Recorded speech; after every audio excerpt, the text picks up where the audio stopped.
Hello मेरे प्यारे बच्चों, कैसे हैं आप सभी। आशा करता हूँ सभी फिट होंगे। बच्चों, इस वाले वीडियो में हम लोग एक्सरसाइज 1.4 का क्वेश्चन नंबर 3 करने जा रहे हैं, जहाँ पर हमें पता करना है कि जो नंबर्स दिए हुए हैं वो रैशनल है या इरेशनल। तो रैशनल और इरेशनल क्या होता है, मैंने आपको पिछले वाले वीडियो में डिटेल में समझाया था, तो वो वीडियो आप जरूर देख लीजिएगा ताकि आपको इसका डाउट क्लियर रहे। नहीं तो अगर आपने वो वीडियो नहीं देखेंगे ना तो आपको फिर कन्फ्यूजन रहेगा कि कोई नंबर रैशनल और इरेशनल कब होता है। बाकी कुछ और जो ट्रिक्स वगैरह है जिससे हम लोग देख करके नंबर को पता लगा सकते हैं कि वो रैशनल या इरेशनल, वो मैं आपको इस वीडियो में बताऊंगा। तो चलिए स्टार्ट करते हैं ये वीडियो। और हमेशा की तरह प्रीवियस और नेक्स्ट वीडियोस का जो लिंक है वो आपको नीचे डिस्क्रिप्शन बॉक्स में मिल जाएगा।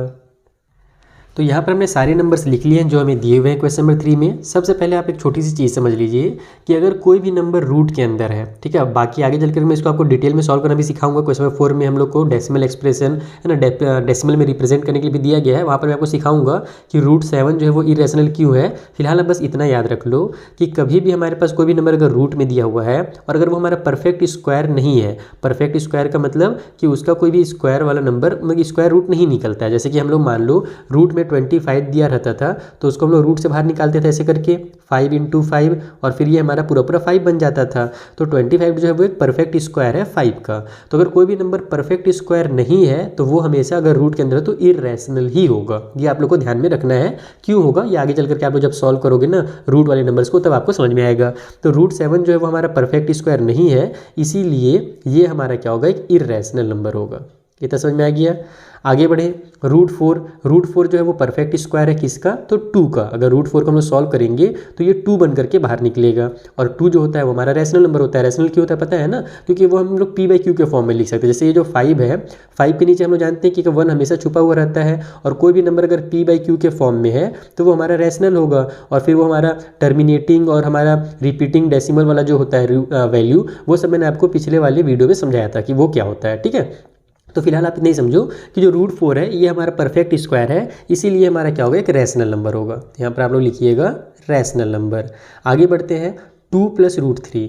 तो √3 हमारा एक इरेशनल है और 2 हमारा रैशनल है। तो कभी भी अगर कोई रैशनल नंबर और इरेशनल नंबर को हम लोग आपस में प्लस करें या माइनस करें, उनका प्लस या माइनस हमेशा इरेशनल ही होगा, क्योंकि ये हमारा इरेशनल आ जाएगा। तो रैशनल में इरेशनल प्लस करोगे तो इरेशनल हो जाएगा। वैसे अगर यहाँ पर माइनस रहता तो भी वही चीज़ होता है, रैशनल में इरेशनल माइनस करोगे तो इरेशनल आ जाएगा। तो इसीलिए ये हमारा इरेशनल नंबर है। ठीक है, sum of the rational and irrational is irrational. आगे बढ़ते हैं, 4th वाले में देखते हैं। यहाँ पर दोनों नंबर जो है वो इरेशनल है, तो sum of 2 irrational number is always a irrational number. ये हमेशा क्या होगा, एक इरेशनल नंबर हो जाएगा। उसी तरीके से यहाँ पर भी दोनों नंबर दिया हुआ है और ये दोनों नंबर भी हमारे क्या होंगे, इरेशनल होंगे, क्योंकि दोनों का सम इरेशनल हो जाएगा। √3 और √5 दोनों इरेशनल है तो दोनों का सम भी इरेशनल नंबर होगा।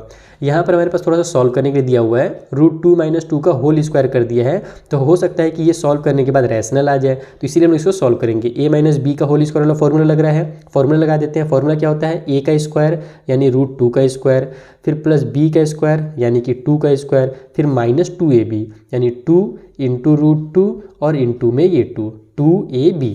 तो यहाँ से जब हम लोग इसको सॉल्व करेंगे तो √2 का स्क्वायर तो 2 हो जाएगा। कभी भी किसी नंबर का अगर रूट में दिया हुआ है और उसका स्क्वायर हो रहा है तो समझ जाना कि रूट वहाँ से हमारा गायब होने वाला है, क्योंकि √2 × √2 = 2 होता है। उसी तरीके से 2 × 2 जो हमारे यहाँ पर 4 हो जाएगा, माइनस में हमारे पास 2 × 2 जब 4 √2 आ गया। अगर इसको सॉल्व करोगे तो 6 - में 4 √2 आ रहा है, तो यहाँ पर फिर से वही √2 आ जा रहा है। तो जब हम लोग इसको मल्टीप्लाई वगैरह कुछ भी करें तो ये तो हमारा पूरा पूरा इरेशनल हो गया। तो वही चीज़ हो जाएगा, रैशनल से इरेशनल माइनस करोगे तो हमारा इरेशनल ही रहेगा। तो ये नंबर हमारा क्या है, एक इरेशनल नंबर है। आगे बढ़ते हैं, 7th वाले क्वेश्चन में आते हैं। यहाँ पर हमें दिया हुआ है फिर से वही चीज़ a - b और a + b। तो फिर से हम लोग यहाँ पर फॉर्मूला अप्लाई करेंगे। फॉर्मूला क्या होता है, a का स्क्वायर - b का स्क्वायर। तो a स्क्वायर यानी कि 2 का स्क्वायर हो जाएगा और b यानी कि √2 का स्क्वायर हो जाएगा। इसको सॉल्व करोगे तो 2 का स्क्वायर 4 होता है, माइनस की साइन, √2 का स्क्वायर जैसे मैंने आपको बताया कि वहाँ पर ये पूरा पूरा 2 हो जाएगा। तो 4 से 2 माइनस होगा तो 2 आ गया और 2 हमारा एक रैशनल नंबर है, यानी कि ये भले हमको √2 दिख रहा था लेकिन जब हमने सॉल्व किया तो ये हमारा पूरा पूरा सॉल्व हो गया, यानी कि एक रैशनल नंबर बन गया। इसीलिए ये भी हमारा क्या होगा, एक रैशनल नंबर होगा। इसीलिए अगर सॉल्व करने वाला क्वेश्चन है तो उसको सॉल्व करके जरूर देखिएगा। ठीक है, उसके बाद हम लोग आगे बढ़ते हैं। यहाँ पर भी वही चीज़ है, a + b का होल स्क्वायर। तो इसको भी सॉल्व करके देख लेते हैं। हमारा हो जाएगा a का स्क्वायर प्लस में b का स्क्वायर और प्लस में 2ab यानी 2 × √2 × √3 इस तरीके से। ठीक है, तो ये तो हमारा 2 हो जाएगा, ये हमारा 3 हो जाएगा, लेकिन यहाँ पर हमारे पास ये 2 और यहाँ पर हमारा √3 यहाँ पर हो जाएगा हमारा 2 3 जा 6। तो यहाँ पर ये हमारा फिर से वही है कि रूट के अंदर हमारा नंबर आ जा रहा है। इसको अगर हम लोग सॉल्व करके निकालना चाहें तो ये 2 × 3 ही रहेगा, तो बाहर निकलेगा नहीं। तो ये हमारा 5 प्लस में 2√6 आ रहा है। तो ये भी हमारा क्या हो जाएगा, एक इरेशनल, क्योंकि √6 भी जो है वो किसी भी नंबर का परफेक्ट स्क्वायर नहीं होता है। तो इसलिए हमारा ये जो नंबर है बड़ा सा, ये क्या है, एक इरेशनल नंबर हो जाएगा। आगे बढ़ते हैं 9th वाले में। तो यहाँ पर 5 √5 दिया हुआ है, उसमें से 2 माइनस करना है। इरेशनल में से रैशनल माइनस करेंगे तो हमारा इरेशनल ही आएगा। ये भी आपको मैंने पहले ही समझा दिया कि चाहे प्लस हो चाहे माइनस हो, वो हमारा इरेशनल हो जाता है। √23 है, ये एक परफेक्ट स्क्वायर है क्या, नहीं है। 23 किसी का भी स्क्वायर नहीं होता है। हम लोग इसको रूट से बाहर निकालेंगे तो ये हमारा डेसिमल में जो होगा कंप्लीट नहीं आएगा, इसीलिए भी क्या होगा, एक इरेशनल नंबर हो जाएगा। √225 जो है वो एक परफेक्ट स्क्वायर है। किसका स्क्वायर होता है, ये 15 का स्क्वायर होता है। जब इसको सॉल्व करोगे तो इसका जब आप प्रोडक्ट निकालोगे या फिर फैक्टर निकालोगे तो 3 × 3 × 5 × 5 निकल करके आता है। तो वहाँ पर जब इसको सॉल्व करोगे कंप्लीट ना, तो ये 15 बन करके बाहर निकलेगा। चाहो तो आप लोग ऐसे इसको फैक्टराइज करके भी दिखा सकते हो एग्जाम में, वैसे जरूरत नहीं रहता है, ऐसे निकलता है ये 5 × 5। तो 3 का पेयर बन जाएगा, तो 3 × 5 का पेयर बन जाएगा तो 5। तो 3 5 15 हो गया, और 15 क्या हमारा एक रैशनल नंबर है, इसीलिए ये क्या होगा, एक रैशनल नंबर हो जाएगा। आगे बढ़ते हैं। अब यहाँ पर जो मैंने आपको पिछले वाले वीडियो में नॉन टर्मिनेटिंग और टर्मिनेटिंग वगैरह बताया था ना, वही चीज़ यहाँ पर आ गया।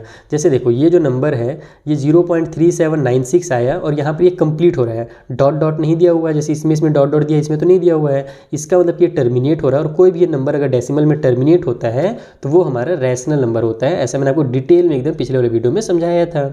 यहाँ पर हम लोग नंबर देखते हैं कि ये टर्मिनेट हो रहा है क्या, तो ये तो टर्मिनेट नहीं हो रहा है। अब देखते हैं रिपीट हो रहा है क्या, तो 4 7 8 फिर 4 7 8 बिल्कुल रिपीट हो रहा है। तो पिछले वाले मैंने वीडियो में आपको क्या सिखाया था कि अगर कोई नंबर भले टर्मिनेट ना हो, लेकिन अगर वो रिपीट हो रहा है डेसिमल में, तो वो भी हमारा क्या होगा, रैशनल नंबर ही होगा। जैसे मैंने आपको एग्जाम्पल दिया था 33.33 वाला, इसमें हमारे पास डेसिमल के बाद ये रिपीट होते चला जाता है, लेकिन हमारे पास भले टर्मिनेट नहीं होता है, ख़त्म नहीं होता है, लेकिन रिपीट होता है, इसीलिए भी क्या है, एक रैशनल नंबर है। लास्ट जो हमारा 14th वाला क्वेश्चन, इसमें ध्यान दो। यहाँ पर हमारे पास ये रिपीट तो हो नहीं रहा है, डॉट डॉट दिया हुआ है, इसका मतलब कि ये हमारे पास रिपीट हो रहा है, रिपीट नहीं हो रहा, गलती से निकल गया। तो ये हमारा नंबर क्या हो रहा है, अरे यार मैं क्या क्या बोल रहा हूँ, लगता है थक गया हूँ, कोई बात नहीं, रिलैक्स। यहाँ पर डॉट डॉट दिया हुआ है, इसका मतलब क्या हुआ कि टर्मिनेट नहीं हो रहा है, ठीक है। रिपीट वर्ड फालतू में बोल रहा था, ये हमारा टर्मिनेट नहीं हो रहा है। डॉट डॉट का मतलब ही होता है कि खत्म नहीं हो रहा है, ये बढ़ते चला जा रहा है, इसीलिए डॉट डॉट लगाया जाता है।